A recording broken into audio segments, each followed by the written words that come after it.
नमस्कार, मैं डॉक्टर विभा कुमारी। आज उदयपुर के नवलखा सांस्कृतिक कला केंद्र का भ्रमण कर रही हूँ और यहाँ आकर बहुत अच्छा अनुभव रहा, बहुत ज्ञानवर्धक अनुभव रहा। अभी तक हम लोगों ने जो भारतीय संस्कृति के बारे में, वेदों के बारे में पुस्तकों में पढ़ा है, उसको मैंने आज यहाँ महसूस किया, उसको अनुभव किया। हमारे जो वेद हैं, हमारे जो ऋषि मुनियों ने वेद को रचा है और उस वेद से जो ज्ञान है, जिसका पूरे विश्व में प्रचार प्रसार हुआ है, उन वेदों के ज्ञान को आज हमने यहाँ इतनी भली भांति जाना है, ऋषियों का परिचय प्राप्त किया है। और सत्यार्थ प्रकाश यहाँ रहकर जिस कक्ष में स्वामी दयानंद सरस्वती ने उसकी रचना की, आज उस कक्ष में भी हमने भ्रमण किया। और सत्यार्थ प्रकाश में जो 14 अध्याय हैं, उन 14 अध्यायों को भी प्रतीक स्वरूप वहां पर रखा गया है। और यहाँ के जो गाइड हैं, उन्होंने भी अपने संवाद के माध्यम से बहुत अच्छी तरह हमें चीजों को बताया। और संयोग से यहाँ विद्यार्थियों का भी किसी विद्यालय का समूह आया था, तो उनके साथ भी मेरा अनुभव और अधिक सुखद रहा। हमारे भारतीय जो मनीषी हैं, उन सबका यहाँ पर कुछ न कुछ हमें कार्य देखने को मिलता है। उनके परिचय से लेकर के उनके योगदान, हमारा जो यह कह सकते हैं ज्ञान विज्ञान की जो हमारी उपलब्धियां हैं, जिसके बारे में हम पुस्तकों में पढ़ते हैं और पढ़ करके जो हमें ज्ञान प्राप्त होता है उसमें, और जो देख सुन करके छू करके अनुभव होता है उसमें जो अंतर है, उसको हमने महसूस किया। और मैं चाहती हूँ कि जितनी भी हमारे युवा हैं, जो हमारे बालक हैं, बालिकाएं हैं, युवा हैं, उनको यहाँ आकर अवश्य भ्रमण करना चाहिए। क्योंकि आज हम एक वैश्विक वातावरण में हैं और हमारा संपर्क भी पूरे विश्व से हो गया है।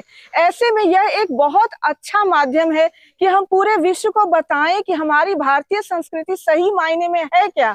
हमारी भारतीय संस्कृति को विश्व में एक गौरवपूर्ण पहचान दिलाने में यह उदयपुर का सांस्कृतिक कला केंद्र बहुत ही सहायक सिद्ध हो रहा है। क्योंकि जो हमारे इतिहास, वेद और संस्कृति को जानते हैं, वो उसे और भली भांति जान पा रहे हैं। और जो अब तक नहीं जान पाए थे, उन्हें जानने की एक शुरुआत यहाँ से मिलती है। वो बहुत अच्छा अध्ययन कर सकते हैं। क्योंकि हमारे जो ऋषि मुनि थे, उन्होंने विश्व के कह सकते हैं कि जो महानतम उपलब्धियां हैं, विश्व की जो महानतम उपलब्धियां हैं, वो हमारी मनीषा से उपजती है। और उसका उदाहरण हमें यहाँ पर मिलता है। ऐसा कोई क्षेत्र नहीं है जिससे संबंधित जानकारी यहाँ पर न हो, चाहे वो हमारे वेद हो, चाहे वे हमारे 16 संस्कार हो, चाहे वो हमारे भारत देश की विविधता हो, वेशभूषा हो, और यहाँ तक कि विद्या के क्षेत्र में देखिए तो ज्ञान, विज्ञान, कला, संगीत, साहित्य, इन सब से जुड़ी हुए, राजनीति, समाज सेवा, इन सब से जुड़े हुए